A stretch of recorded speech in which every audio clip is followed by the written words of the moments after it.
Olá, eu começo o programa de hoje com números nada animadores. Eu vou pedir para colocar aqui um gráfico que mostra o crescimento do PIB nos últimos anos. O que a gente observa? De 2010 para 2013, com exceção do ano, perdão, 2010 a 2014, com exceção do ano de 2013, onde houve um pequeno aumento do PIB, a gente percebe que o PIB brasileiro cresceu cada vez menos.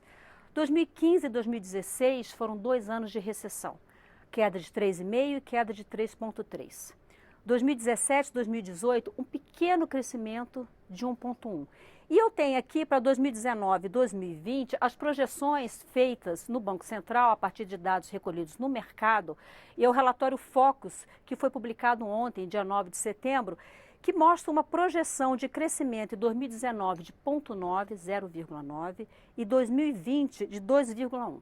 Se a gente fizer uma média desses crescimentos, a gente vai identificar que nesse período a economia brasileira cresceu em média 1,4%, o que faz muitos economistas já sinalizarem que essa seria mais uma década perdida, assim como foi a década de 1980. E aí o que acontece? É comum, sempre que a economia não vai bem, esperar que o governo adote medidas de estímulo, como reduzir impostos de alguns setores e realizar obras, e assim gerar emprego. Mas e quando a situação do governo também não está nada boa? E aí eu vou pedir para mostrar uma outra arte em que a gente vê o seguinte: em 2010, as despesas totais do governo representavam 18,2% do PIB, praticamente o mesmo percentual de 2014, que era 18,1%, e em 2018 já subiu para 19,8%. Mas o que chama mais atenção nesse gráfico aqui são as despesas discricionárias, ou seja, aquele montante de recursos que o governo gasta com pagamento de água, luz, telefone e aquilo que o governo tem disponível também para investimentos, ou seja, aquilo que não é uma despesa obrigatória do governo. E o que a gente observa? 2010 representava 3,3% do PIB. Isso caiu em 2014 para 2,5% e em 2018 para 1,9%, o que mostra que o governo tem cada vez menos margem de manobra para decidir como vai investir e como pode gastar o seu dinheiro. Isso vai ter um reflexo muito grande em 2020. Então eu começo o nosso debate com o secretário especial da Fazenda do Ministério da Economia, Valderi Rodrigues. Antes, só um minutinho, eu vou apresentar os nossos convidados. Para debater isso, eu recebo hoje Valderi Rodrigues, secretário especial de Fazenda do Ministério da Economia, Domingos Neto, do PSD do Ceará, relator da proposta orçamentária, o deputado Felipe Rigoni, do PSB do Espírito Santo, e Felipe Salto, diretor da Instituição Fiscal Independente. Secretário, eu começo com o senhor, como eu vinha dizendo. Quando a gente mostra esses números, esse talvez seja um dos principais gargalos das contas do governo, talvez se não o principal gargalo, que é essa pequena margem que o governo tem para gastar e para investir onde é preciso investir. Ontem, o ministro Paulo Guedes, em entrevista concedida, ele disse que o Estado brasileiro está falido. Eu gostaria que o senhor explicasse um pouco a falência do Estado brasileiro à luz desses números que eu acabei de mostrar. Esses números, eles realmente mostram a situação fiscal do país e se relacionam com o lado real da economia, com o crescimento da economia. O primeiro gráfico que foi apresentado apresenta a variação do PIB, que é o Produto Interno Bruto, que, grosso modo, mede o crescimento da economia. E os números são, de fato, preocupantes, sobretudo no passado recente. Nós tivemos queda muito forte em 2015 e 2016, uma leve recuperação da ordem de 1%, e a média, como foi falado, fica um pouquinho acima de 1%. O que nós precisamos fazer, de fato, é ter medidas estruturais que permitam com que a economia brasileira cresça acima de 2%, 3%, quem sabe mesmo 4%. A nossa expectativa para o crescimento do próximo ano, 2020, é de acima de 2%. Isso sem contar medidas estruturais. E dentro, indo direto à pergunta feita, e dentro do problema grave ou central, né, nessa discussão, o que nós temos é exatamente o gasto público, a despesa pública. A despesa primária da União soma quase 20% do PIB. É um valor que chega a perto de 1,5 trilhão de reais. Desse montante muito grande, 96% é de gasto obrigatório, não tem como não deixar de ser feito. Cerca de 4%, ou algo como um pouco abaixo de 100 bilhões, é de gasto discricionário. E essa é disparadamente a principal medida que temos que tomar, a redução da despesa obrigatória, abrindo espaço para o gasto discricionário, que inclui tanto tocar a máquina pública, como se fala, o gasto de custeio da máquina, mas em particular o gasto com investimento. Felipe Salto, quando a gente fala que o governo não tem capacidade de investir, né, sempre vem a preocupação com o impacto disso na economia real. Como eu falei na abertura do programa, sempre que existe essa queda, como houve em 2015, 2016, a expectativa é que o governo possa adotar medidas anticíclicas, medidas de estímulo à economia e tentar fazer o país sair dessa situação. Mas o governo não tem dinheiro. Então, diante do orçamento que se desenha para 2020, qual o impacto você acha que pode ter na economia real do Brasil? É um prazer estar aqui nessa discussão que é sempre de alto nível e é importante para que também as pessoas lá em casa possam entender um pouco mais dos números, né, do governo. A verdade é que a situação fiscal, como o secretário Valderi já expôs, é gravíssima. Nós estamos no fundo do poço. Quer dizer, a única boa notícia é que estando no fundo do poço só podemos começar a subir. Agora, para o ano que vem, por exemplo, Maristela, a previsão do próprio PELOA, que é o Projeto de Lei Orçamentária Anual, é gastar só 19 bilhões com o orçamento de investimentos. A principal despesa já representa uma fração daquele 1,5 trilhão que o Valderi comentou, que é o orçamento primário total, quer dizer, sem incluir o pagamento de juros da dívida. Esse é o menor nível de investimentos do governo federal, se for confirmado, né, por enquanto é o projeto de lei orçamentária, em 15 anos. O menor nível em 15 anos. Por que nós chegamos nessa situação? Porque a Previdência, os gastos com salários dos servidores públicos e os gastos sociais também, eles aumentaram muito rapidamente ao longo dos últimos 20 anos. Para que se tenha ideia, a despesa primária do governo federal vem crescendo nos últimos 20 anos a um ritmo de 6% acima da inflação. Não há economia que aguente toda essa pressão. Então o que nós estamos vivendo hoje é o pagamento dessa fatura que foi acumulada ao longo de vários e vários anos. O ajuste vai ser penoso, vai ser muito difícil e ele só começa com a reforma da Previdência. Quer dizer, esse é o começo do começo da mudança. É preciso mudar o gasto com o pessoal, é preciso mexer também nas transferências sociais. Tudo isso, as indexações ao salário mínimo. Então essas são discussões difíceis, mas que vão precisar ser feitas, né? Tanto é que a reforma da Previdência começou finalmente a andar mais rápido. Lá no Senado deve também acontecer isso. E do ponto de vista da instituição fiscal independente, que eu aqui represento, nós estamos colaborando fazendo as contas, tentando mostrar quais são, como dizem os economistas, os trade-offs, as escolhas, né? Você escolher gastar mais com uma coisa, necessariamente é escolher gastar menos com outra coisa. Deputado Domingos Neto, o senhor que é o relator geral do orçamento para esse ano, quem está no Congresso há muito tempo lembra bem que até há uns anos atrás, a proposta orçamentária chegava aqui e ela era trabalhada no Congresso com o crescimento de receitas, e ali eram embutidos uma série de despesas. Às vezes a impressão que se tinha, ao final, é que o orçamento aprovado muito provavelmente seria completamente descolado da realidade que se daria. Agora a gente tem uma outra realidade orçamentária. E o projeto que chega ao Congresso, ele já prevê um déficit primário de 124 bilhões de reais. E já sinaliza que no ano que vem, provavelmente, o governo vai precisar pedir mais recursos para o Congresso Nacional para não quebrar a regra de ouro mais uma vez. Como é que é ser relator geral de um orçamento com essas características? O que se pode fazer? Eu quero dizer que, dessa vez, desde que existe o teto, que o Congresso trabalha com um orçamento mais real.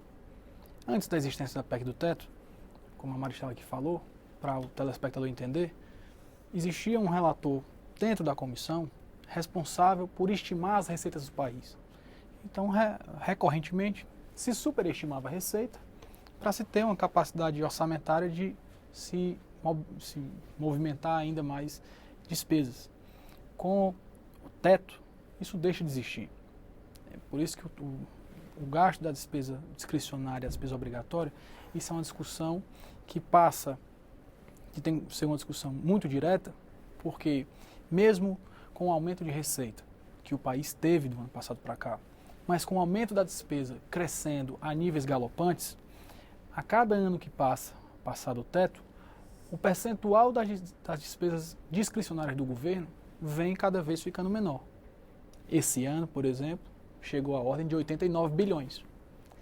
Sendo que 89 bilhões que já vários ministros mandaram ofícios para o secretário Valderi, para o ministro Paulo Guedes, dizendo que com o orçamento previsto para eles, não será possível prestar um bom serviço. O que nós temos conversado sempre, né, Valderi, com o pessoal da economia, e nossa disposição é também de contribuir nisso, é que a nossa discussão do Congresso, não só na LOA, mas a gente possa discutir o problema estrutural nacional, que nós não vamos ficar aqui 594 parlamentares, entre deputados e senadores, digo isso porque na comissão de orçamento ela é mista, discutindo como gastar melhor 4% do orçamento. Nós vamos ter que discutir mesmo, como o ministro Paulo Guedes gosta de falar, se nós não vamos furar o teto, nós vamos precisar quebrar o piso. Então, imagine que o país crescendo, o país se desenvolvendo, o país vai aumentar suas receitas, vai ter agora o leilão, que também com sessão onerosa, no mês de novembro. Mesmo com esses ganhos e com essa receita, o teto nos amarra de certa forma que a despesa discricionária ela só aumentará se diminuir a despesa obrigatória. Então, aí é onde nós temos um desafio para aumentar dos 89 bilhões, para chegar no nível de investimento que seja suficiente para o nosso país, nós vamos ter que cortar a despesa obrigatória nessa mesma monta. E só assim nós vamos conseguir chegar no nível de despesa discricionária real. Porque, como eu falei, o aumento das nossas despesas cresceram 4 ou 5 vezes mais do que aumentou as nossas receitas. Nós, na reforma da Previdência, nós acabamos com a DRU da Previdência.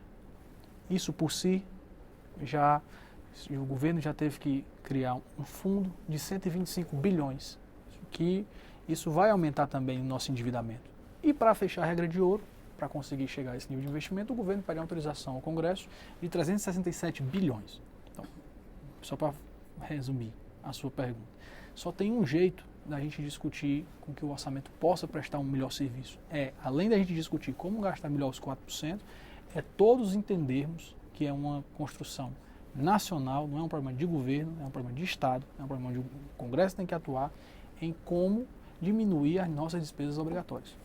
Deputado Felipe Rigoni, PSB do Espírito Santo, o senhor que está no primeiro mandato aqui no Congresso Nacional, né? Uhum. Eu queria ouvi-lo em relação a essa questão toda. O senhor já entra dentro de uma realidade de discussão de orçamento, como foi apresentado pelo deputado Domingos Neto, uma realidade diferente do que era antes, uma realidade que o parlamento de fato tem que se debruçar sobre um orçamento absolutamente restrito, uma economia que está muito devagar, né, e que não pode contar muito com o governo para sair dessa situação difícil. Como é que o senhor acha que o Congresso tem que lidar com isso? Eu acho que tem dois fatos aqui que é importante a gente colocar, que é o seguinte. Em primeiro lugar, o teto ele não é o vilão da história, como um monte de gente tenta pintar o teto como um vilão. Ele é simplesmente um indicador, ele é um indicativo, que a gente teve que nos impor, a partir de 2016, por conta de duas situações. A primeira é a trajetória de endividamento que o governo brasileiro vem tendo, né, ao longo dos últimos anos, especialmente depois de 2014. E a segunda é o fato de que a carga tributária chegou num limite que a sociedade não aceita mais aumentar.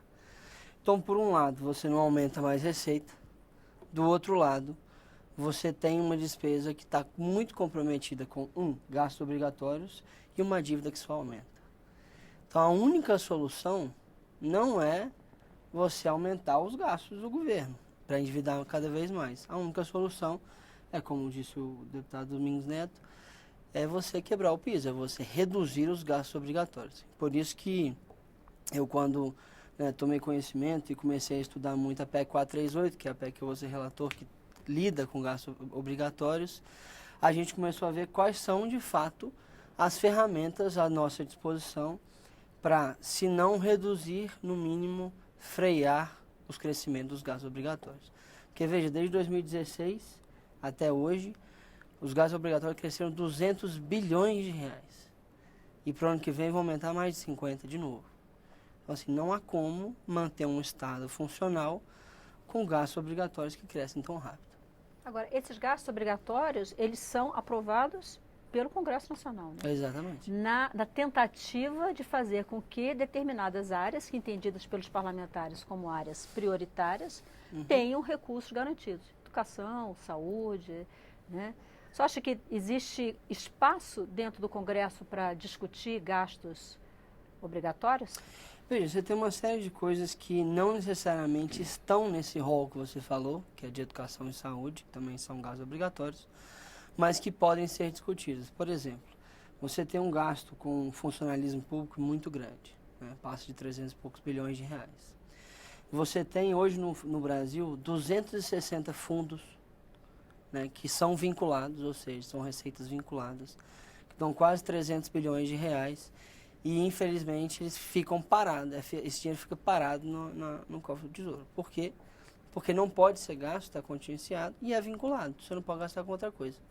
Então, se você desvincular essas coisas, se você dá uma freada no crescimento do gasto com o funcionalismo público, você já libera um belo de um espaço. Só que aí, Felipe, só para contribuir, nesses fundos, existem, como você falou, diversos.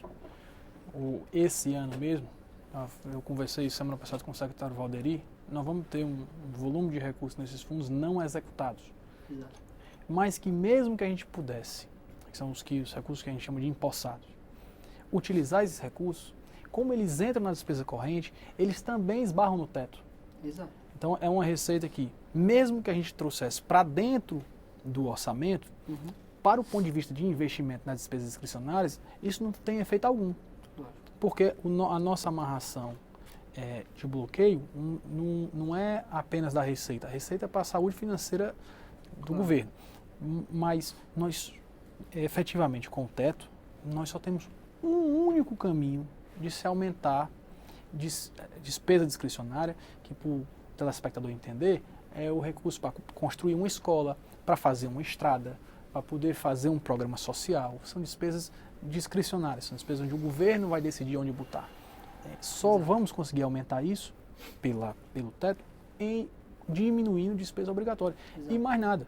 Então, se a gente discutir aqui criação de novo imposto, discutir aumentar a tributação, ou se regulamentar um setor que hoje não é tributado, qualquer coisa dessas, a preço de hoje, só vai ajudar na diminuição do déficit primário. Para aumento de investimento, o impacto é zero. Só tem uma forma Exato. que não seja quebra no teto, que é diminuir a despesa obrigatória. Com certeza. Exatamente o que não desejamos, que é retirar qualquer elemento de disciplina fiscal. No sentido contrário, o que nós queremos, de fato, é ter uma disciplina fiscal sendo seguida, e eu gostaria de juntar um pouco aqui dos comentários. Esse debate está realmente muito rico e bastante fundamentado, ou seja, há uma convergência também no que está sendo falado aqui, tanto em termos de diagnóstico como o que tem que ser feito. Em termos de diagnóstico, nós quatro aqui, de certa maneira, temos uma convergência em entender que é o lado da despesa que apresenta o maior problema. Em particular, a despesa obrigatória, que é a maior parte. Então, para o nosso telespectador, colocando um pouco de maneira mais didática, esses 19,8% do PIB da despesa total, ela tem uma parcela muito pequena, 4%, que é o gasto discricionário. Então eu tenho uma despesa completa, o seu piso e o seu teto, e essa despesa ela é dividida em duas partes, a obrigatória e a discricionária. É como se o teto da obrigatória fosse o piso da discricionária, e aqui está o teto geral, da soma das duas despesas. O que nós entendemos como medida a ser feita e defendida e dialogada com o Congresso Nacional, que é soberano nas suas decisões, é que o teto de gastos deve manter a sua essência disciplinadora. O que queremos é diminuir o teto da despesa obrigatória, porque ela é o piso da discricionária. Ou, em outras palavras, diminui essa, que é uma despesa, grosso modo, mais incontrolada, ela gera não necessariamente boas alocações, bom uso, não necessariamente, e abrimos espaço para essa despesa discricionária, que hoje é muito pequena. No PELOA, nesse projeto de lei orçamentária para o ano que vem, esse valor foi de 89 bilhões. Comparado com o ano passado, foi de 112 bilhões. Nesse montante eu não estou colocando as emendas, que foram de 11 e 16 respectivamente. Mas a gente saiu de 102 para 89, uma queda da ordem de 13 bilhões. Desses 13 bilhões, então olhando agora de maneira mais focada esses 13 bilhões, nós tivemos 8 bilhões de queda em investimento, que saiu de 27 para 19, é o que o Dr. Felipe comentou anteriormente, e o gasto, o custeio da máquina caiu da ordem de 70 bilhões para 75, 8 mais 5 dá os 13. Qual que é o diagnóstico? O governo pode colaborar e muito. Pois é, secretário. Então, deixa eu colocar aqui uma pergunta que chegou do André Luiz de São Miguel. Claro. São Miguel dos Campos, Alagoas. Ele diz o seguinte: se o governo vem tendo gastos elevados, mesmo com a PEC 95, que congela investimento, o que resta ao governo é reduzir gastos com a máquina pública, não precarizando os serviços públicos, Perfeito. e sim com benefícios pessoais, a saber, executivo, legislativo, judiciário.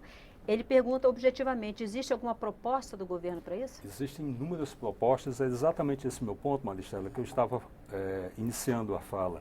O governo tem muito a colaborar e a propor. De fato, é uma proposição sempre em diálogo com o Congresso Nacional.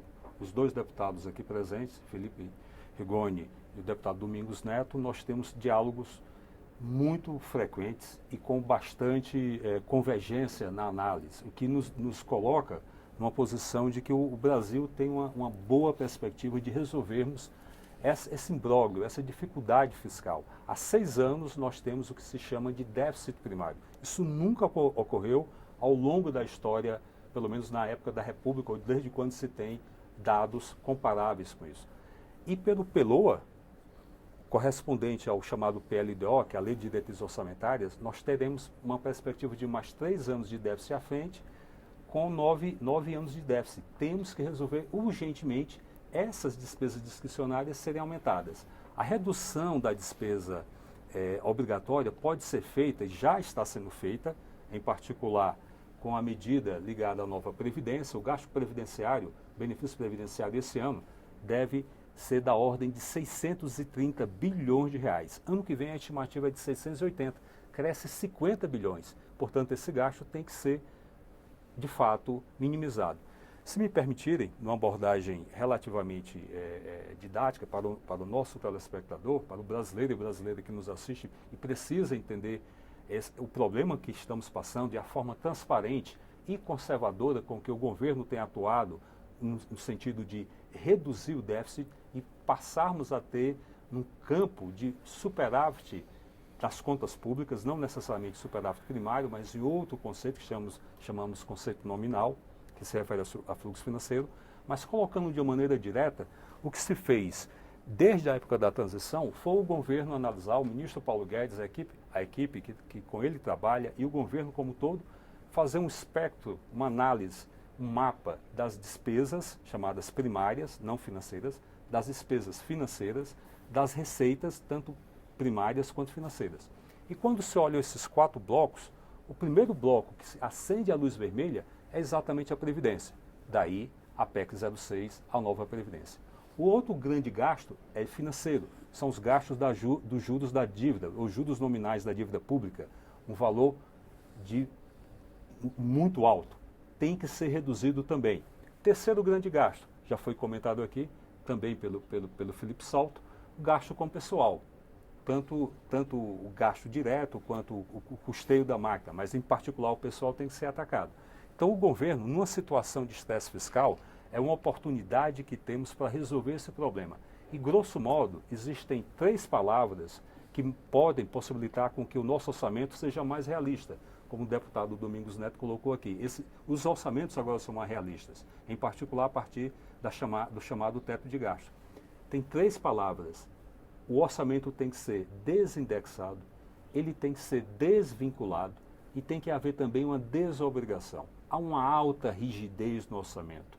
Existem situações de indexação que, por exemplo, implica que Se nada fizermos, no ano que vem teremos algo como crescimento. 37 bilhões a mais. Se desindexarmos, teremos espaço da ordem de 37 bilhões. E esse recurso pode ser usado para investimento, pode ser usado para programas sociais onde haja uma alta eficiência e melhor alocação para o país. Só um parênteses, mas apenas se essa desindexação nós conseguimos retirar da despesa obrigatória. Exatamente. Porque senão, Despesa como obrigatória, eu falei, não aumentar a despesa receita discricionária. num ambiente onde existe um teto de gastos, não tem efeito prático algum. Para o nosso telespectador entender, Felipe, uma pessoa que vive com R$100, se fosse o orçamento federal, ela gasta quase 50% disso para pagar aposentado. Gasta mais 30% disso, ou perto disso, para pagar seus funcionários. A fase 90%.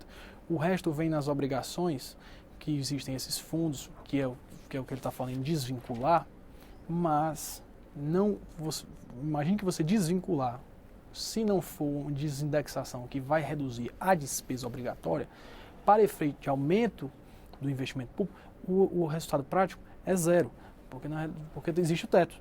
Então, vai reduzir o déficit primário. E, além disso, mais uma coisa, nós vivemos um orçamento real, existe um orçamento fictício, como que a Maristela falou mais no começo. Mas esse orçamento, ele também é o primeiro de uma era, que é a era do orçamento impositivo. Então, o orçamento autorizativo, ele deixa de existir. Então, agora o Congresso passa a não apenas olhar o orçamento de forma macro, mas também de compartilhar as tomadas de decisões do ponto de vista de como gastar melhor, porque o orçamento é impositivo. Então, nós temos mais responsabilidade com esse investimento. Não é apenas chancelar ou tentar orientar o que o governo está fazendo, mas o Congresso vai ter uma participação ainda mais importante nessa questão. E a desindexação geral, ou como ele fala, desvinculação geral... Desindexação, desvinculação e desobrigação foram as três isso, palavras. em tese, parece ser interessante. Mas nós precisamos conhecer no papel o Vamos que ouvir é. o Felipe Salto. Deixa eu só dar uma contribuição. Para não saber qual é o Eu acho que risco tem dois que ele tem também movimentos disso. acontecendo ao mesmo tempo. Um é de você ter um aumento de algumas receitas que já existem, né? Que é o caso da desvinculação. Isso aí, você tem aí cerca de 300 bilhões de reais nesses fundos, como eu comentei. E se você desvincula, o governo pode usar isso para, por exemplo, superávit primário ou abatimento da dívida. Tá? Isso é uma coisa, isso é bom. Porque no fim das contas, no médio e longo prazo, abater a dívida reduz o custo com juros que libera o orçamento. O segundo é a desindexação, ou seja, você parar de ter os gastos governamentais, os chamados obrigatórios, vinculados ao valor do salário mínimo, por exemplo, ou da inflação. Se isso acontece, você libera uma série de coisas, ou seja, você reduz os gastos obrigatórios, liberando espaço para investimento, custeio, gastos discricionários. Então, são duas coisas acontecendo, as duas extremamente importantes. Porque nós temos dois grandes problemas. Uma trajetória de endividamento crescente e, ao mesmo tempo, uma trajetória de redução dos investimentos públicos. Os dois têm que ser atacados. Um círculo vicioso, né? É bem ruim. Felipe Salto, queria trazer você para esse debate com uma provocação. A economista-chefe da XP Investimento, a Zeina Latif, ela disse que abrir esse precedente, se referindo a mexer no teto, é o equivalente ao sujeito que é viciado e fala, só mais um traguinho. Para ela, uma mudança no teto só pode ser feita após estabilização da dívida em relação ao produto interno bruto. Você concorda com a avaliação da Zeina Latif? O que você diria em relação a isso? Eu diria o seguinte, o Brasil é pródigo em criar regras fiscais, legislações, PECs, etc. Mas não é pródigo em cumprir as leis. Porque nós temos regras dignas da Suécia. Teto de gastos, meta de resultado primário, ainda que não ajustada pelo ciclo do PIB, né, quando está em baixo ou em alta, e limite para a dívida na Constituição. Mas para estados e municípios já tem na prática limite para a dívida. Além dos limites da lei de responsabilidade fiscal. Limite para gastos com pessoal em porcentagem da receita. Então, de criar regra a gente é bom, mas não é bom de cumprir. Então, a Zeina tem razão no sentido de que faz 3 anos que nós criamos o teto de gastos. Ele está na nossa Constituição, isso tem muito valor. E esse ano agora, 2020, vai ter uma diferença, né? Pela primeira vez parece que o Executivo não vai poder cobrir Eu tenho os números. eventuais déficits dos outros poderes. O teto não é de isso? gastos desse ano, Exato. 2019, é 1 trilhão 407 bilhões. E a despesa sujeita ao teto, tem algumas que estão fora, 1 trilhão 370. Tem uma folga, portanto, de cerca de 37 bilhões no teto. As pessoas não estão prestando atenção que o teto pode vir a se tornar a grande restrição daqui a 2 ou 3 anos. Isso. Mas hoje ele não é a principal restrição. Hoje o que está segurando a despesa, como foi tão falado aqui, a despesa discricionária, onde está o investimento, a ponte lá da cidade do interior do Brasil, né, que está sendo contingenciada, que não está sendo feita, ela está sendo segurada pela meta de resultado primário, que é uma meta que tem a ver com receitas menos despesas. Essa meta para esse ano é déficit de 139 bilhões. Nas projeções da IFE, a Instituição Fiscal Independente, o primário poderia ficar em 169 bilhões de déficit nesse ano. Mas aí a gente olha as discricionárias, dá para cortar 30? Dá para cortar, quer dizer, teoricamente dá para cortar. Mas claro que tem a gritaria de todas as pessoas e os programas que estão sofrendo com esses cortes. Então cortam-se os 30 e aí o governo consegue entregar os 139. Mas o teto de gastos ainda não é, como se fala em inglês, binding. Ele não está gerando a restrição ainda. Ele vai gerar daqui a 2 ou 3 anos. Eu coloco isso porque o teto está sendo discutido a uma certa flexibilização, ou vamos retirar a previdência do teto, ou tirar determinados gastos. Mas é preciso ter cuidado com isso, porque o teto nem chegou ainda a fazer o serviço dele. E o próprio teto, a emenda constitucional 95, Maristela, ela prevê os chamados gatilhos, que vão ser disparados quando o teto for rompido. Então, teoricamente e hipoteticamente, se o governo quisesse descumprir o teto em 2019, ele poderia. Ele pode pegar uma montanha de restos a pagar de investimentos, executar esses restos a pagar, 35, 40 bi, estoura o teto, ano que vem não pode ter reajuste salarial, não pode fazer mais nenhum aumento, não pode ter reajuste salário mínimo. Agora, é preciso também que o governo sinalize para onde quer ir, porque nós temos, como eu disse, um monte de regras fiscais que estão desancoradas. Isso, me permita, Maristela e Felipe, é exatamente isso que o governo está propondo e sinalizando. O teto de gastos é uma medida disciplinadora que nós defendemos. Ponto. Não está posto à mesa nenhum questionamento sobre o efeito disciplinador e sinalizador que o teto de gasto traz. Isso tem que ficar bastante claro para o telespectador de que a disciplina fiscal será seguida nesse governo com a mais absoluta determinação, porque nós entendemos que somente com a política fiscal arrumada, com contas públicas equilibradas, as outras políticas têm de fato condições de voarem, de terem sucesso. Os deputados aqui presentes sabem bastante dessa questão. Precisamos ter um fiscal arrumado, contas públicas equilibradas, para termos políticas sociais, investimento de maneira sustentável e duradoura e em alto nível. O governo tem um espaço grande para atuar, já está fazendo isso e vai continuar com diversas outras medidas. Aqui são vasos comunicantes, são questões que se interligam. Por exemplo, uma melhor perspectiva de crescimento do PIB implica em aumento de receita, da maneira correta, pela dinâmica econômica. Nós não vamos estar pressionando a economia, por exemplo, do lado do gasto. Nós vimos os erros que no passado foram cometidos e que exatamente colocaram a economia nessa situação difícil. Nós atuaremos pelo lado da receita, pela dinâmica da economia ou por uma reforma tributária. E aí a economia cresce, a arrecadação cresce. Nós não pensamos, não está posto à mesa, por exemplo, aumento de carga tributária. Não está posto à mesa, me permita, nenhum questionamento sobre teto de gastos. Nós entendemos que o teto de gastos, como já posto aqui pelo Dr. Salto, de fato, ele tem um efeito disciplinador e é importante que ele seja mantido. E sem que haja comprometimento da sua capacidade. Ele, inclusive, já traz gatilhos, no sentido de ser disparado para reduzir essas despesas obrigatórias, que estão sendo propostos pelo governo para efetivamente serem exercidos. Redução de despesa com pessoal, redução de gastos que não agreguem tanto à sociedade, liberando espaço para investimento, para despesas discricionárias. Um outro ponto que é importante, foi colocado por 2 vezes, tanto no começo do programa como em seguida, Maristela, é a realização de gastos que acompanham o ciclo econômico. Nós entendemos que o que deve ser feito são medidas que deem, de fato, robustez à economia. E são medidas que vêm, em grande medida, do lado da oferta. O que isso quer dizer?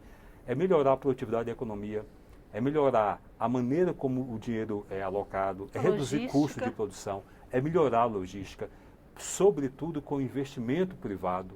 O investimento público está no seu nível mais baixo. Esse ano algo como 27, 25. Ano que vem estimamos, pelo PELOA, cerca de 19. Mas o investimento público não é o grande motor da economia. Ele é um elemento importante, deve ser reforçado, vamos buscar aumentar esse nível, mas, sobretudo, vamos buscar ter uma participação do setor privado muito mais intensa do que aconteceu nos últimos anos, na realidade, nas últimas décadas. Esse é o motor principal da economia. É o governo criar condições para que o setor privado gere emprego e renda. O governo também, mas em particular o setor privado. E arrumar o fiscal, a política fiscal, equilibrar as contas públicas, permitirá com que isso seja feito. Deputado, você me permite? Pois não. Só tem um assunto que o Felipe Salto falou que é importante, Valderi, que você não citou, mas que é importante para a gente entender.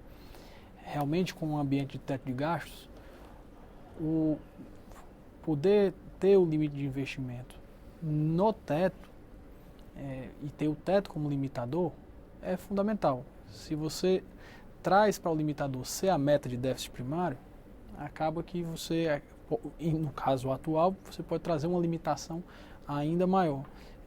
Isso é algo que a gente vinha conversando no âmbito da comissão. Eu queria tentar entender a posição do governo nesse sentido, até porque nós já quebramos uma regra importantíssima, que é a regra de ouro. Esse ano, pela primeira vez. Enfim, se nós estamos quebrando a regra de ouro, nós estamos atendendo a regra de ouro condicionada à aprovação desse valor pelo Congresso Nacional. Sei, então, o envio da LOA foi um atendimento ao orçamento. Eu sei. O que eu estou querendo dizer é que nós estamos abrindo uma exceção de uma regra que o nome já está dizendo. A regra de ouro é uma coisa simples. Não faça dívida se não for para investir. Receita corrente. Não pode fazer dívida para pagar pessoal. Só que nós no Brasil a receita corrente tem que ser igual ou maior à despesa corrente. Basicamente. Basicamente é assim, não faça dívida se não for para investir. Se você fizer R$1 de dívida, você tem que mostrar que fez R$1 de investimento. Perfeito. Só que na nossa regra Tupiniquim, desde a Constituição de 88, nós colocamos várias coisas de um lado da equação e várias outras coisas do outro lado da equação que complicaram tanto essa coisa simples, essa essência da regra de ouro, não faça dívida se não for para investir, que olha o que aconteceu.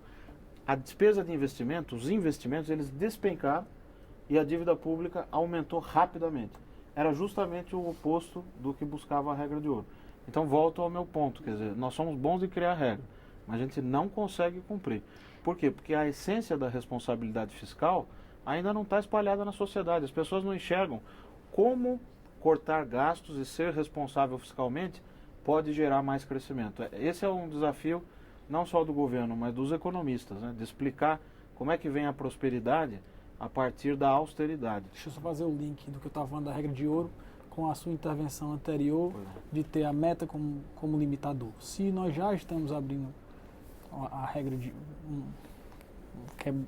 autorizando a se quebrar a regra de ouro por meio de um crédito extraordinário no PLN, com recursos 367 bilhões para o ano que vem, onde essas dotações elas não são por igual, existem dotações que são 30%, 40%, 50% condicionado. Algumas delas, Valderi, nós vamos ter que inclusive modificar, por exemplo, você não dá para pensar em ter despesa com previdência rural em 90 e poucos % condicionada. Então, existem dados que a gente precisa ainda mexer, até eu vou passar isso uma sugestão para você, se o governo vai fazer uma retificadora para poder resolver, mas que se já tem isso, que não se limite o investimento na meta, porque aí é como ele está dizendo, aumentar o déficit para que o déficit não esteja abaixo do teto. Senão você acaba o investimento seu menor do que poderia ser no teto. Né? Assim que você...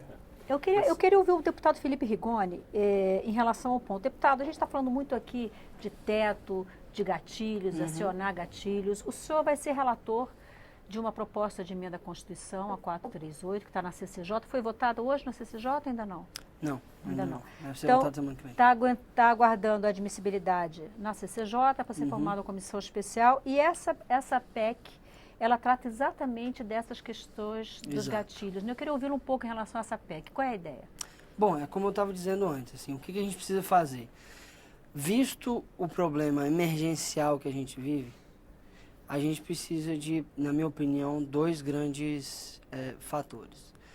O primeiro é um plano emergencial de contenção dos gastos obrigatórios.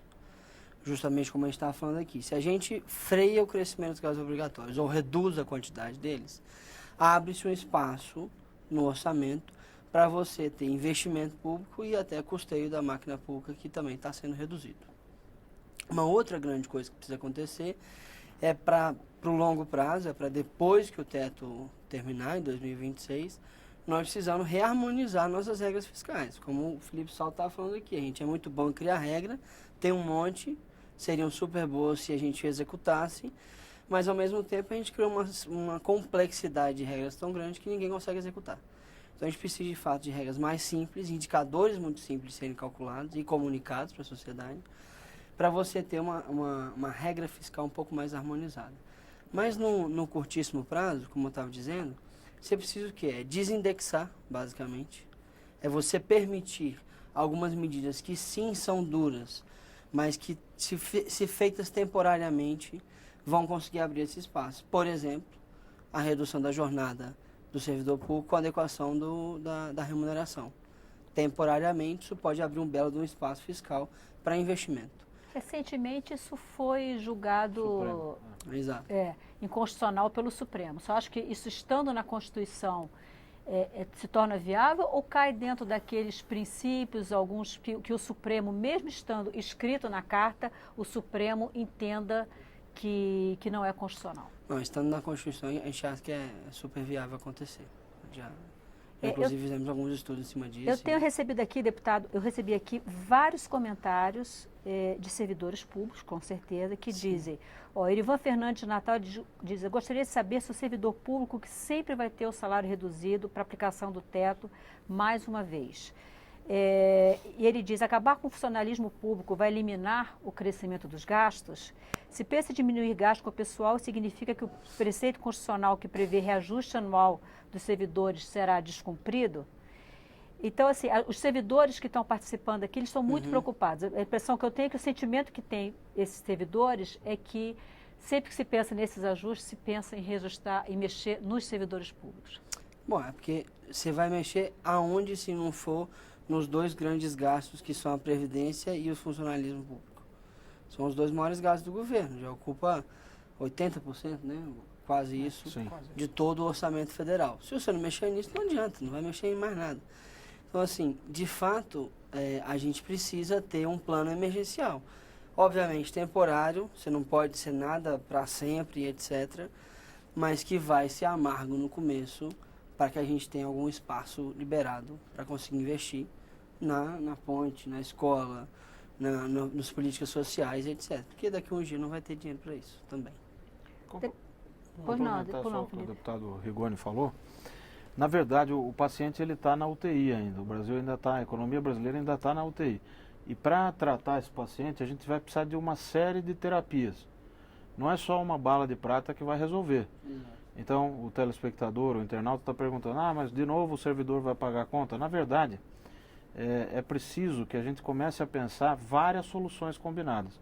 Por exemplo, o próprio teto de gastos traz uma coisa inteligentíssima que eu não entendo, e o secretário Valderi, meu amigo economista brilhante, né, pode até ajudar a compreender. Por que não acionar logo os gatilhos?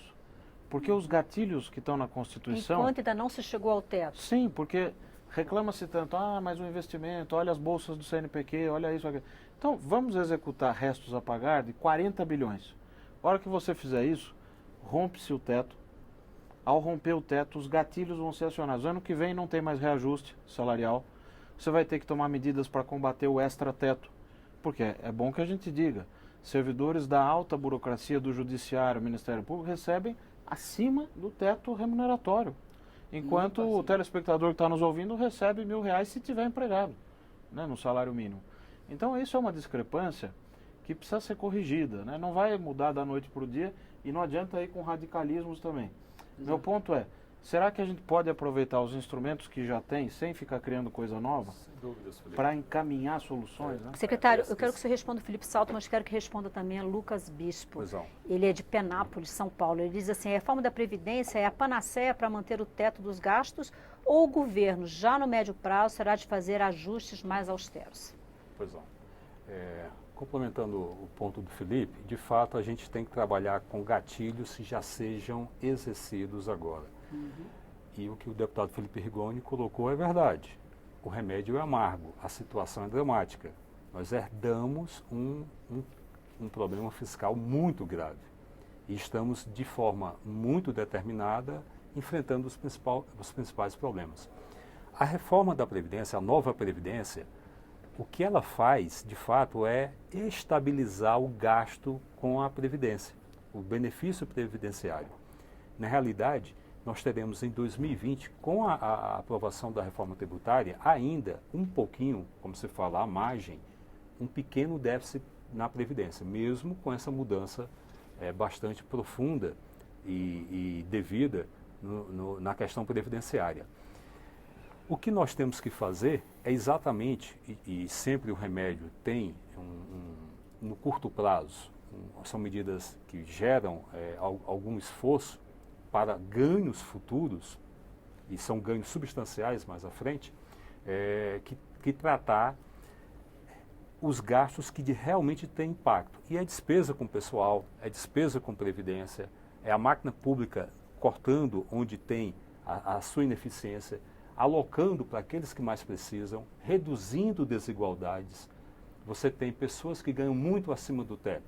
Isso não está correto e deve-se buscar sanear, reduzir essas distorções. Ao mesmo tempo, temos que ter uma política fiscal zelosa, cuidadosa, para que possam ser geradas outras políticas que impliquem emprego e renda, de forma tal que o salário seja reconstituído, o salário médio do trabalhador tenha forte aumento. E teremos com o crescimento da economia. Um ponto importante que tem que ser colocado aqui, nesse momento é que o governo está trabalhando com diversas medidas. A da Previdência já em estágio bastante avançado no Senado. A Câmara fez um trabalho belíssimo do ponto de vista institucional. Nós temos uma versão que saiu na Câmara com um avanço, outras melhorias ainda a serem feitas. O Senado já tem a sua apreciação e isso ainda continua em andamento. Os gatilhos, como o Felipe Salto colocou, precisam ser acionados, que a gente precisa, de fato, reduzir essas despesas obrigatórias. E tem que ser agora. Precisamos recompor limite orçamentário para 2019 e o governo está buscando medidas que recomporão esses limites orçamentários. Foi comentado aqui sobre ministérios que têm dificuldade de tocar a máquina até o final desse ano. Traremos recomposição no limite orçamentário esse ano, bem como no ano que vem. Ou seja, os valores que foram enviados junto com o PELOA 2020, nós teremos medidas em conjunto com o Congresso Nacional, isso já foi discutido parcialmente e vai amadurecer no tempo devido, que implicam que em 2020 nós teremos um orçamento com um maior espaço fiscal. Cada uma dessas medidas vai precisar de aprovação do Congresso. É importante que o telespectador tenha isso bem em vista. Secretário, são medidas do governo em diálogo com o Congresso Nacional. A gente está caminhando para o final do programa. Ontem, o ministro Paulo Guedes disse que, com todas as letras, que se depender dele, privatiza todas as empresas estatais, né? E ele disse que quer fazer isso num processo rápido. Ele falou fast track, processo rápido. Só que o Supremo Tribunal Federal já disse que isso tem que obrigatoriamente passar pelo Congresso Nacional. O senhor está no seu terceiro mandato. Delas, Algumas. Né? O senhor está no seu terceiro mandato. O senhor acha que isso passa nesse ritmo de fast track que o Paulo Guedes sinaliza aqui no Congresso Nacional? Toda vez que você generaliza e coloca tudo num bolo só... A ideia dele ele disse que quer fazer um pacote, levar o pacote à presidência da República e encaminhar um pacote para o Congresso Nacional. E o Congresso Nacional que diria, essa sim, essa não. É um conjunto de empresas, me permita, Maristela, a fala do ministro Guedes, deputado... E a conversa do Paulo Guedes também no sentido de que vai mandar, combinado com o Congresso que tem maior facilidade de aprovação, não será tudo de uma vez. Isso, então, esse é o desenho. Do ponto de vista de privatização ou do ponto de vista de reestruturação. Órgão que está hoje sendo financiado por OGU vinculado a um ministério que eventualmente possa sair para uma outra fonte de financiamento que libere o OGU. Então, essas discussões nós estamos tendo bem aberto. O que eu até falei aqui para ele, a pressa, porque, no fundo, o que daqui até a apresentação do relatório final, passado preliminar o relatório final, nós vamos tentar segurar para que possa ser feita toda a retificação possível, que vamos supor que em novembro se sancione uma lei que reduz despesa obrigatória, ou que venha a medida provisória que reduz despesa obrigatória. Toda vez que isso acontecer, o PELOA muda. Então, nossa discussão aqui com o governo é exatamente essa, eu ficar vigilante nisso. Eu falei isso para o ministro Paulo Guedes na última semana, foi a nossa querida Fortaleza, Valdeir, e eu disse a ele só a questão do timing. Nós estamos hoje no dia 10 de setembro. Medida que for de legislação ordinária, se não for por medida provisória, essa medida provisória, se for contar os 120 dias para que ela seja validada, nós já estamos em cima da hora. O que tiver de emenda constitucional, dificilmente, a não ser que seja um grande consenso, a gente consiga ainda fazer esse ano. Então, que esse pacote que o Ministério vem desenhando, ele vai ter que ter, aí sim, um fast track do ponto de vista do governo. E precisa mandar logo para cá, e aí é onde esse diálogo entre conversar com o presidente da Câmara, Rodrigo Maia, conversar com o presidente do Senado, para ter um acordo, vamos supor que o governo tem um processo embrionário de 30 iniciativas. Vamos entrar aqui por uma ordem de prioridades factíveis, porque também nós não podemos gastar uma energia gigantesca com algo que vai ter uma dificuldade de aprovação tão grande que a gente vai deixar de aprovar outras coisas que por vezes são menores, mas que somando tem um impacto orçamentário muito grande. O deputado Domingos Neto qualificou muito bem a fala do ministro Guedes, que é dar celeridade a conjuntos de empresas a serem privatizadas, até porque isso, Maristela, caminha no sentido do que acreditamos que realmente deve ser feito. Várias frentes devem ser buscadas, várias medidas, tanto que impliquem ajuste patrimonial, é o caso de privatização, fluxo financeiro, por exemplo, redução de pagamento de juros da dívida, dando um exemplo bem direto, a antecipação da devolução de recursos do BNDES, que esse ano nós entendemos que vai somar em torno de 126 bilhões de reais somente com o BNDES, e é possível para o banco fazer isso, respeitando a governança, a solvência e a liquidez do banco, e outras medidas como o Pacto Federativo, que dialogaremos diretamente com o Congresso. Os dois parlamentares aqui, com atuação brilhante no Congresso, sabem disso. É um ponto que traremos também a debate. Nosso tempo praticamente esgotou. Eu queria ouvir o deputado Felipe Rigoni em relação ao ponto. Deputado, essa PEC que a gente se referiu, que o senhor vai ser o relator, claro que vai ter uma comissão especial, vai haver audiências públicas, mas com certeza o senhor já vem conversando e sentindo o clima na casa em relação a isso. Qual a sua avaliação? O senhor acha que essa legislatura está aberta a fazer esse tipo de diálogo? Olha, eu acho que sim. Aliás, eu tenho certeza que está aberta para fazer esse diálogo, até porque a gente se vê diante de pouquíssimas opções. E a gente tem que começar a pensar o seguinte, que escolher gastar com, seja funcionalismo público ou outros gastos obrigatórios, quer dizer não gastar com outras coisas que podem ser prioritárias, por exemplo, construção de escolas, etc, etc. Então, acho que quando a gente mostra a conta, que se você desindexa, desvincula e etc., em 2 anos você abre um espaço de cerca de 80 bilhões de reais, aí a coisa começa a mudar justamente porque você percebe que o governo vai poder gastar em coisas prioritárias. Então, E o senhor acha acho que que estamos tem abertos, espaço sim. para isso andar bastante desse ano? Porque ano que vem a gente tem um ano eleitoral, Sim. eleições municipais. E a gente Sim. sabe que anos de eleições municipais não é nada Difícil. simpático aprovar qualquer medida que possa ter um impacto nos servidores. É dificílimo. Como disse o Claro. Felipe Salto, é um grande desafio explicar que isso pode ser positivo, né? Claro. Olha, eu acho que podemos andar bastante esse ano. Tudo vai depender, obviamente, de como o próprio governo dá o teor da conversa, como os parlamentares começam a perceber essa dificuldade orçamentária e a possível liberação orçamentária a partir dessa PEC. Então, eu acho que dá para andar bastante. Agora é um desafio. Não podemos negar que é um desafio enorme, mas que se a gente enfrentar, nós vamos ver frutos bem brevemente. Senhores, muitíssimo obrigada pela presença aqui no nosso debate. Quero agradecer ao secretário especial de Fazenda do Ministério da Economia, Valderi Rodrigues, muito grata por sua presença. Deputado Domingos Neto, PSD do Ceará, gratíssima também. Felipe Rigoni, deputado do PSB do Espírito Santo, muito grata. E Felipe Salto, da Instituição Fiscal Independente, mais uma vez, muitíssimo obrigado por ter aceito o nosso convite para o nosso debate. Você de casa que nos acompanhou, esse debate do orçamento começou agora. O orçamento foi entregue ao Congresso Nacional no final de agosto, então vai ter o semestre todinho para ser debatido. A gente falou muito em PELOA. PELOA é o Projeto da Lei Orçamentária Anual, que no caso o orçamento de 2020. Então você pode acompanhar esses debates que acontecem numa comissão mista do Congresso Nacional no começo, depois vai para o plenário, Câmara e Senado para ser votado numa sessão conjunta. Então eu sugiro que você acompanhe, porque a situação realmente não tá nada boa e as mexidas vão acontecer, é o que deu a entender aqui. Então eu agradeço você, a sua audiência, a sua participação e na próxima semana nós vamos falar da proposta que muda a aposentadoria dos militares. Eu sou Maria Estela Santana e eu espero você na próxima terça, às 9 da noite, ao vivo, aqui na TV Câmara. Até lá.